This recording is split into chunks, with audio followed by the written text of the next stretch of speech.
Sud Radio, parlons de vous, Judith Belair. Parlons vrai, parlons de vous, parce que le changement commence avec vous sur Sud Radio. Je reçois Édouard Piens, qui est directeur stratégie et innovation de InVivo Group. Bonjour Édouard. Bonjour Judith. Bienvenue. Alors aujourd'hui, on parle résilience agricole avec vous, puisque Crédit Agricole InVivo Sophie Protéol, je l'ai bien descendu, et Unigrain dévoile une étude inédite. Comment rendre l'agriculture française souveraine, rentable et durable d'ici 2050 ? Alors j'ai envie de vous dire, comment ? Comment ? Alors déjà, cette étude, elle confirme une chose, c'est qu'elle confirme que le changement climatique va avoir un impact sur l'agriculture française. Elle va avoir un impact à deux niveaux. Elle va avoir un impact au niveau du nombre de jours de chaleur qui vont beaucoup augmenter, 7 à 14 jours de chaleur supplémentaires de plus de 30 degrés à horizon 2050. Donc c'est énorme. Et la deuxième chose, c'est que la pluviométrie va changer aussi. Il y aura plus de pluie à certains moments de l'année et moins de pluie à d'autres moments de l'année. Et cela de manière un peu différenciée suivant les régions. Donc elle confirme l'impact sur les changements climatiques. La deuxième chose, et ça c'est plutôt une bonne nouvelle, c'est qu'elle est en capacité de dire qu'il y a une voie de passage, il y a un chemin vers une agriculture résiliente malgré ces changements climatiques.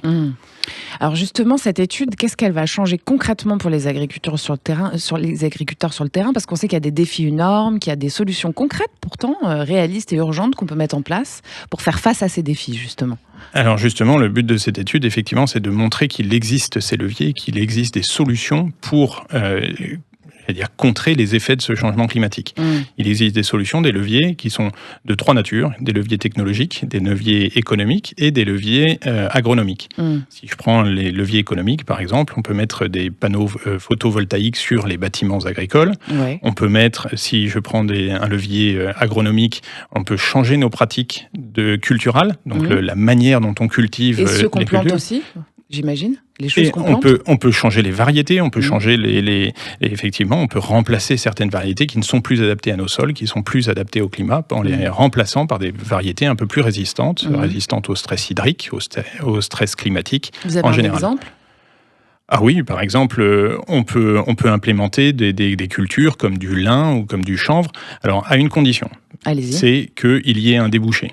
C'est-à-dire que si tous les agriculteurs se mettent à produire telle ou telle culture et qu'ils ne savent pas à qui ils vont vendre, les prix vont s'effondrer et on ne saura pas quoi faire de cette production. Il est important de construire ces filières, il est important de bien réfléchir avant de mettre en place une nouvelle culture. Bien sûr. On est bien d'accord qu'aussi la résilience, ça rime forcément avec innovation, parce qu'aujourd'hui, il faut inventer des nouvelles solutions pour continuer à produire de manière durable.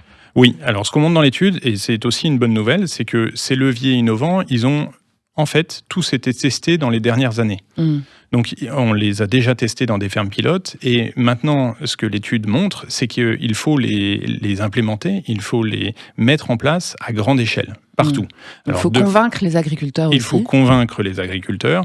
Alors ces leviers, ils seront différents suivant les exploitations, suivant les typologies d'exploitation, suivant les territoires dans lesquels elles sont situées. Bien évidemment, tout le monde n'aura pas les mêmes leviers à appliquer, mais il est important que tout le monde les applique de manière massive. Est-ce que vous avez un exemple concret d'innovation qui peut changer la donne ? Alors oui, les pratiques qu'on promeut aujourd'hui, c'est par exemple le moindre labour, c'est une pratique issue de l'agriculture régénératrice. Le moindre labour, c'est de dire que l'on ne va pas labourer entre chaque culture, on va laisser la nature faire. Donc on va laisser les vers de terre creuser les galeries et aérer la terre, on va laisser les champignons et les bactéries nourrir la terre et transformer la terre pour qu'elle soit adaptée à la culture du blé, de l'orge, etc. Ça a l'air simple comme ça, en fait, l'innovation, c'est des vieilles habitudes qu'on devrait reprendre. Le principe d'une bonne innovation, c'est qu'effectivement, elle soit simple. La vérité, c'est que l'agriculteur, en mettant en place ces pratiques, prend des risques parce que on ne sait, il n'a qu'une seule culture par an, donc un seul revenu par an, et il faut que la manière dont il cultive son blé ou son orge puisse lui garantir qu'il aura les rendements espérés. Et ça, c'est faisable ? Alors, c'est faisable. Cette garantie, justement. Alors, la garantie est compliquée, notamment les premières années, parce qu'il faut apprendre. Mais ce que l'on montre, c'est que ça fonctionne. Donc, au bout de quelques années, oui, on peut dire que, en général, ces pratiques-là fonctionnent. Alors, selon vous, est-ce que la France, elle sera rentable et durable à l'horizon 2050, Édouard Piens ? Alors oui, la ferme France sera rentable et durable. En tout cas, si l'on passe à l'échelle, si l'on applique de manière massive ces leviers, ça c'est le premier point. Et le deuxième point, c'est que pour appliquer ces leviers, il faut que l'ensemble de l'écosystème puisse se mobiliser pour appliquer, pour les mettre en œuvre, tout simplement. Donc l'écosystème, c'est les agriculteurs. L'écosystème, ce sont les agriculteurs, ce sont les coopératives, ce sont tous les acteurs du monde agricole, l'industrie agroalimentaire, les chambres, les pouvoirs publics, etc. D'accord. Eh bien, écoutez, plus on est de fous, plus on rit. J'ai envie de dire, en tout cas, il faut allier les forces pour y arriver, quoi. Tout à fait. Merci Édouard Piens. Je rappelle que vous êtes directeur stratégie et innovation de InVivo Group. Merci. Merci à vous.